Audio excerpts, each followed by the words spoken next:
Opa pessoal, tudo bem? A gente está de volta e dessa vez a gente vai falar um pouquinho sobre a evolução e sobre a biodiversidade. Eu sou o Jefferson, sou professor de ciências e essa vai ser a nossa aula. Vamos lá?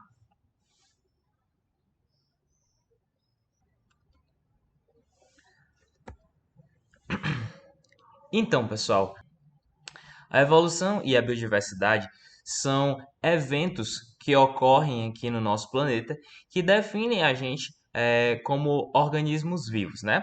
A evolução é um dos aspectos que devem ser levados em consideração para considerar um organismo como ser vivo, certo?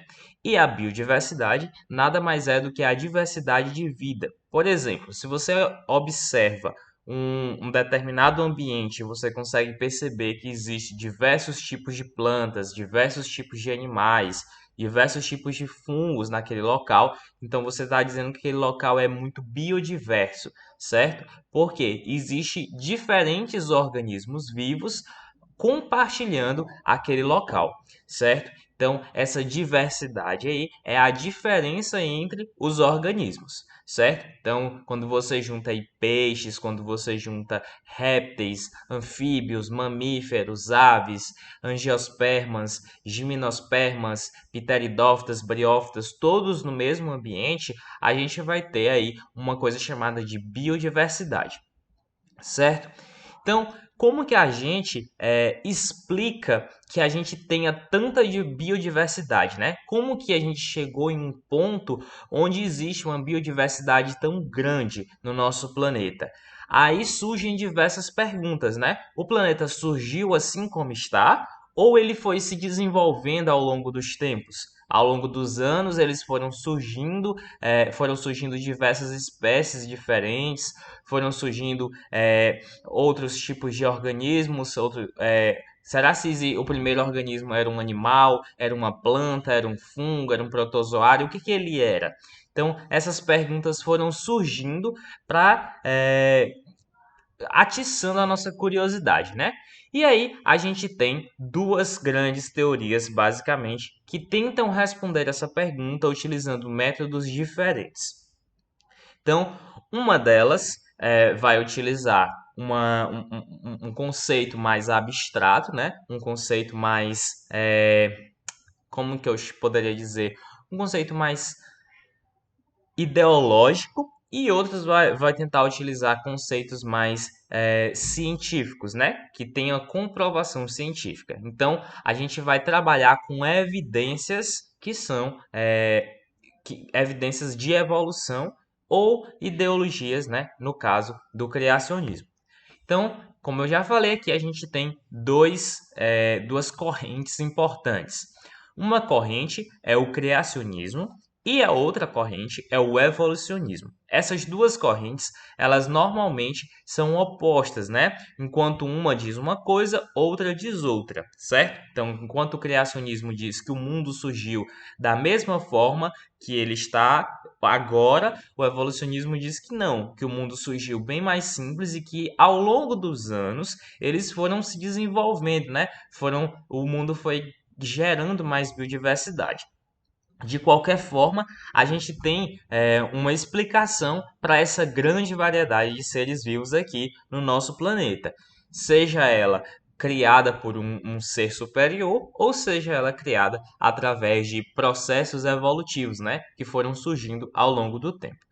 Então, essa parte de criacionismo versus evolucionismo, ela envolve três grandes áreas do conhecimento: a biologia, a filosofia e a religião, certo? A biologia entra na parte dos processos biológicos, né? Os processos de formação de organismos. A filosofia entra na parte do pensamento crítico e a religião entra na parte onde nós vamos explicar esses acontecimentos com base no sobrenatural, certo? Então, todas essas áreas aí tentam compreender a origem dessa variedade do nosso planeta, né? Por que, que o nosso planeta tem tantos organismos diferentes? Então, como eu falei para vocês, existem duas correntes que vão se divergir, né? Que vão ter opiniões diferentes sobre esse assunto. O criacionismo a gente vai chamar também de fixismo. Por que fixismo? Porque ele tem um pensamento fixo, certo? A ideia de que os organismos surgiram daquele jeito e eles estão assim até hoje. Então eles não sofreram mudanças. Essa é a ideia de fixismo, certo? Lembre de fixo, algo parado. E o evolucionismo, ele traz mais essa ideia da movimentação, né? Essa ideia do surgimento aos poucos, as mudanças, vão ocorrendo mudanças ao longo do tempo. Evoluir significa mudar, certo? Então, quando você não está mais mudando, você não está evoluindo. Lembre-se que evoluir não significa necessariamente melhorar, certo? Você melhora para aquele ambiente específico, não necessariamente uma coisa melhor para qualquer outro ambiente, certo? Então, evoluir é mudar. Ao contrário de evoluir, é estagnar, certo? É ficar parado, é ficar fixo, certo? Então, os criacionistas eles vão defender que as espécies surgiram e elas estão da mesma forma como elas surgiram. A principal ideia de criacionismo que nós temos aqui no nosso país é a ideia do criacionismo cristão.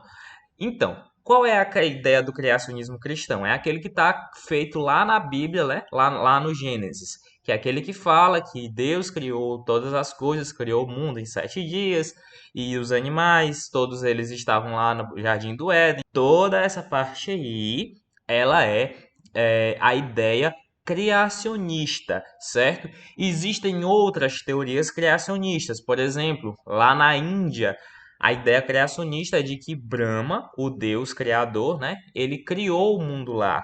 Existem outras culturas que também têm ideias criacionistas. Então, todas essas ideias elas convergem, né, elas se juntam em um ponto principal, que é que uma divindade, né, um ser superior, criou todas as coisas como elas estão hoje. Então, essa é a ideia de fixismo.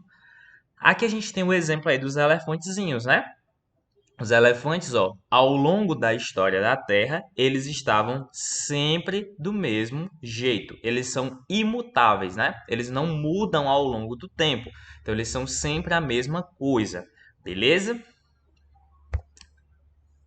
Já os evolucionistas, eles vão acreditar que, ao longo do tempo, existe uma mudança nos organismos, né? Os organismos vão acumulando essas mudanças até se tornarem indivíduos completamente diferentes. Então, eles vão acreditar na evolução das espécies. Então, o que a gente conhece hoje, incluindo nós, seres humanos, nós não surgimos da forma como estamos hoje. Nós surgimos de forma diferente e ao longo dos anos nós fomos mudando até chegar no que nós somos hoje. E isso não vai continuar assim. Nós vamos continuar mudando e daqui a alguns milhões de anos, se ainda estivermos por aqui como espécie, né? Nós que estamos falando aqui agora, não, com certeza não estaremos daqui a alguns milhões de anos. Mas se tivermos aqui como espécie, né? O Homo sapiens estiver aqui como espécie daqui a alguns 10 mil anos, mais ou menos, vai sim haver diferenças entre os Homo sapiens daqui a 10 mil anos e nós sapiens do ano 2020, certo? Então essa mudança ela é constante, né? Todos os dias a gente está mudando um pouquinho. E aí vai chegar um momento em que vai haver uma diferenciação muito grande que a gente vai poder considerar uma nova espécie. Então é assim que os evolucionistas explicam o surgimento da biodiversidade, é explicando que ao longo do tempo foram surgindo novas espécies através do acúmulo de mudanças, pequenas mudanças foram acontecendo, acumulamos uma grande mudança em um nível bem grande, né, de organismos, e aí quando esses organismos como um grupo sofrerem todas essas mudanças, a gente vai poder considerar eles uma nova espécie, certo? Então, a gente tem essa ideia aí de evolução. Beleza. Então, o criacionismo e o evolucionismo também vão divergir em alguns pontos quanto à ideia de era geológica ou tempo geológico. Por quê? Os criacionistas normalmente acreditam que a Terra, né, ela é bem mais jovem do que os evolucionistas acreditam. Então, os criacionistas eles vão acreditar que a Terra tem aproximadamente aí uns 10 mil anos, né? Já os evolucionistas, eles já vão acreditar que a Terra tem milhões de anos, bilhões de anos. E isso porque a gente traz evidências de que a Terra tem toda essa idade, né? Então, as eras geológicas elas possuem eventos que vão representá-las bem. Por exemplo, nós temos algumas eras em que os dinossauros viveram, né? Por exemplo, o Jurássico, né? O período Jurássico. É o período que os dinossauros viveram. Então a gente caracteriza aquele período como o período em que o evento mais importante, né? É aquele que os dinossauros viveram lá, o Jurássico. Mas nós temos outras eras, né? A gente tem a era Cenozoica, por exemplo, que ela é bem mais recente, né? E ela é dividida em dois períodos, o Cenozoico Terciário e o Quaternário. Enfim, essas eras geológicas aí, elas também são uma divergência entre os organismos, aliás, entre os criacionistas e os evolucionistas, certo? Pessoal, lembrando que religião e ciência, eles são campos diferentes, certo? São campos distintos. A religião, ela trabalha com uma ideologia e a ciência trabalha com evidências científicas. Não estou dizendo que você não pode ter sua religião. Você pode ter, se você quiser ter sua religião, você pode ter a religião que você quiser. Agora, cientificamente, nós trabalhamos com a teoria evolucionista, certo? O pensamento religioso, ele é extremamente importante, ele é extremamente importante para a formação da nossa sociedade. Mas cientificamente, a gente trabalha com evolução. Professor, eu tenho que acreditar em evolução? Se você não quiser, você não é obrigado a nada. Mas nós temos evidências de que a evolução é real, certo? Professor, eu sou obrigado a ter uma religião? Não, você não é obrigado a ter uma religião. Você tem a religião se você quiser, certo? Então, a ideia de contestação entre as duas pode ser uma coisa pessoal sua. Você pode seguir as duas coisas, né? Você pode ter sua religião e você pode acreditar em evolução. Ou você pode não acreditar em nenhuma das duas e pensar que pode existir uma terceira via, alguma coisa diferente. Enfim, isso tudo é uma coisa a se pensar. O objetivo dessas ideias é que você pense e questione.